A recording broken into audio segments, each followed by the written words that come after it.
शाह साहब, ये जो 26वीं आईनी तरमीम जिन दिनों में इस पर बहस मुबासा चल रहा था तो बार बार चार्टर ऑफ डेमोक्रेसी का भी जिक्र हो रहा था और आप भी उस सारे प्रोसेस में शामिल थे जब शहीद मोहतरमा बेनज़ीर भुट्टो और नवाज शरीफ साहब के दरमियान लंदन में चार्टर ऑफ डेमोक्रेसी पे दस्तखत हुए थे। बहुत सी चार्टर ऑफ डेमोक्रेसी की जो क्लॉजेस थी वो 18वीं तरमीम में शामिल कर ली गई थी और कुछ क्लॉजेस को इस 26वीं तरमीम में शामिल किया गया। अभी भी कुछ अहम चीज़ें रह गई हैं। आप समझते हैं कि आने वाले वक्त में जो चार्टर ऑफ डेमोक्रेसी है उस पर मुकम्मल तौर पर अमल दरामद होना चाहिए और उसको आइन का हिस्सा बना लेना चाहिए? अभी मेरे साहब बात यह है कि जो अभी चार्टर ऑफ डेमोक्रेसी के थ्रू हम जो रुकी हुई चीज़ें थी, बची हुई चीज़ें थी, वो ले आए हैं, या 19वीं तरमीम में जिस तरीके का रोल अदा किया गया जिसने भी किया उसके बाद फिर उसको वापस ले आए हैं। ये जो कुछ भी हमने किया है, कोई आज के दिन की सोच नहीं थी कि हमें 2006 में जब बैठे थे तो हमें पता था कि 2024 में एक दिन आएगा जहाँ पर अदालतें ये करेंगी, अदालतें किस तरीके से अपने फैसले करेगी, कौन से फैसले करेगी, जज किसके होंगे किसके नहीं होंगे, ये चीज़ें नहीं थी। ये चीज़ उस वक्त महसूस की गई कि हमें क्या करना चाहिए। अदालतों पे जो फैसले हैं, जो आम आदमियों के फैसले हैं, उनको 12-12, 15-15, 30-30 साल हो जाते हैं, वो जेलों से निकल आते हैं, वो ख़ुद मर जाते हैं, नवासियों को हक़ में फ़ैसला आता है या ख़िलाफ़ फ़ैसला आता है। इन सारी चीज़ों को सामने रखते हुए ये फ़ैसला किया गया कि कॉन्स्टिट्यूशनल कोर्ट भी होनी चाहिए, अपनी जुडिशल कमीशन भी होना चाहिए, कौन से तरीके होने चाहिए, क्या क्या चीज़ें होनी चाहिए, वो 18वीं तरमीम में बिल्कुल वाज़ेह थी। और 2006 में जो चार्टर ऑफ डेमोक्रेसी था और 18वीं तरमीम में वो बड़ी मेहनतों के साथ, बड़ी काविशों के साथ वो आई।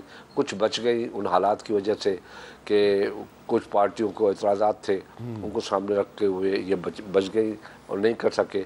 अभी पार्टी ने अपनी मैनिफेस्टो के अंदर, 2 मैनिफेस्टो के अंदर भी ये बात आई थी, 2008 में भी और 2013 में भी और 2018 में भी और 2024 में भी 2-4 इलेक्शंस हमारी उसमें मैनिफेस्टो ये था कि ये हम बहाल रखेंगे। उनको सामने रखते हुए हमने, पार्टी ने ये फैसला किया कि जो मैनिफेस्टो है हमारा उस पर अमल किया जाए। और फिर जैसे ही हमें मौका मिला है, हमने अपनी पार्टी की बहुत बड़ी अक्सरियत हुकूमत के साथ है, हुकूमत को मदद कर रही है, तो हमने कहा हमारा रहा हुआ जो मैनिफेस्टो है उसको पूरा करो। वो हमने पूरा किया, अल्हम्दुलिल्लाह बेहतर फैसला हुआ है। और आइंदा भी अगर कोई चीज़ रह गई है तो ज़ाहिर है बिल्कुल ठीक है, एक कमिटमेंट होती है, एक डॉक्यूमेंट होता है आवाम के अंदर। और मेरे पास जो इस वक्त चार्टर ऑफ डेमोक्रेसी की कॉपी है ना, ये मैंने पाकिस्तान पीपल्स पार्टी की जो ऑफिशियल वेबसाइट है वहीं से डाउनलोड किया है। तो शाह साहब, ये जो चार्टर ऑफ डेमोक्रेसी है इसमें एक क्लॉज 28 है, 28, वो कहती है जी तमाम सियासी असीरों को रहा करते हुए गैर मशरूत तौर पर उनको सियासी वाबस्तगियों, उनकी सियासी वाबस्तगियों को भी बहाल किया जाए और तमाम सियासी पार्टीज़ जो हैं वो शख्सियात के लिए ओपन होगी। यानी कि इसमें कहा गया है कि जो सियासी असीर हैं उनको भी रहा किया जाना चाहिए। तो अगर ये 2006 में चार्टर ऑफ डेमोक्रेसी वैलिड था और 2024 में भी इसकी बात हो रही है, तो आप नहीं समझते कि इस चार्टर ऑफ डेमोक्रेसी की रोशनी में सियासी असीरों को रहा कर देना चाहिए? देखें मेरे साहब, बात यह है कि इसमें आईनी तरमीम की ज़रूरत नहीं है।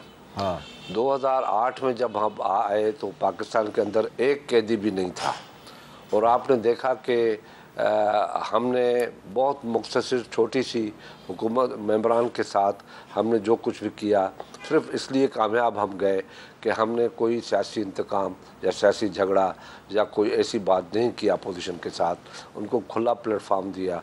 हाँ, हमारे साथ ज़रूर हुआ कि सुप्रीम कोर्ट में कुछ पार्टियां गई हमारे ख़िलाफ़ चार्टर ऑफ डेमोक्रेसी पर साइड करने के बावजूद भी, मगर बाद में उन लोगों ने अपनी इस गलती का एहसास किया और कहा कि हमें नहीं जाना चाहिए था। मगर हमने ये साबित किया कि चार्टर ऑफ डेमोक्रेसी में रहते हुए हमने मुकर्ररा वक्त पे इलेक्शन करवाए, मुकर्ररा वक्त पे पावर डिवॉल्व किया और वज़ीर आज़म आया। पहला मैं समझता हूँ पाकिस्तान की 76-77 साल तारीख़ में 2012 में 13 में जो इक़्तिदार मुंतकिल हुआ वो पाकिस्तान के आइन के मुताबिक हुआ।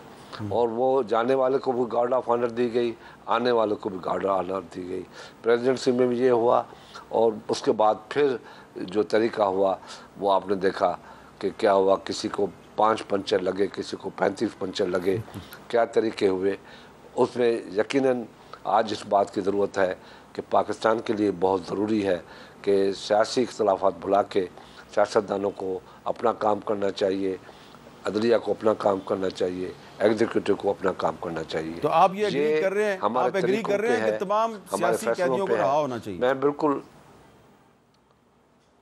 तमाम सियासी कैदियों को रिहा होना चाहिए, मगर जो किसी क्राइम में इन्वॉल्व हो, बड़े ख़तरनाक क्राइम में इन्वॉल्व हो, जो करप्शंस में इन्वॉल्व हो। देखिए मैं आपके सामने बैठा हूँ, मेरी हिस्ट्री आपके सामने है। 36 साल से आप मुझे जानते हैं कम से कम।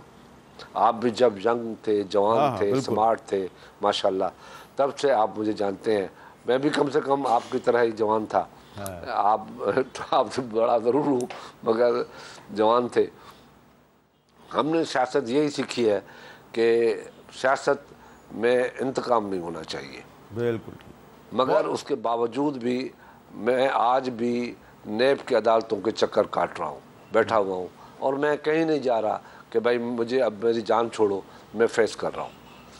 मैं as a federal minister, as a leader of opposition, सब तरीके से मैंने फेस किया और आज भी कर रहा हूँ, कल भी करूँगा। मैं ये कभी नहीं कहूँगा कि आप जो जिसके ऊपर केसेज है ख़त्म कर दें। बहुत बहुत शुक्रिया। खुर्शीद अहमद शाह साहब हमसे बात कर रहे थे और बहुत वाज़ेह अल्फाज में ये कहा कि पाकिस्तान को अगर आगे ले जाना है तो सियासी जमातों को अपने जो इख्तलाफात हैं उनको इंतकाम नहीं बनाना चाहिए। सियासी इख्तलाफ की बुनियाद पे एक दूसरे के ख़िलाफ़ इंतकामी कार्रवाई नहीं करनी चाहिए और चार्टर ऑफ डेमोक्रेसी की रोशनी में जो तमाम सियासी असीर हैं उनको रहा करना चाहिए। लेकिन उन्होंने कहा जिन पर संगीन मुकदमात हैं उनका मामला कुछ और है। लेकिन वसीयत मजमूई खुर्शीद शाह साहब यही कह रहे हैं कि जो सियासी असीर हैं उनको रहा करना चाहिए और जो अख्तर मैंगल साहब पर जो इस्लामाबाद में दहशत गर्दी का मुकदमा कायम किया गया उसकी भी उन्होंने मजम्मत की है।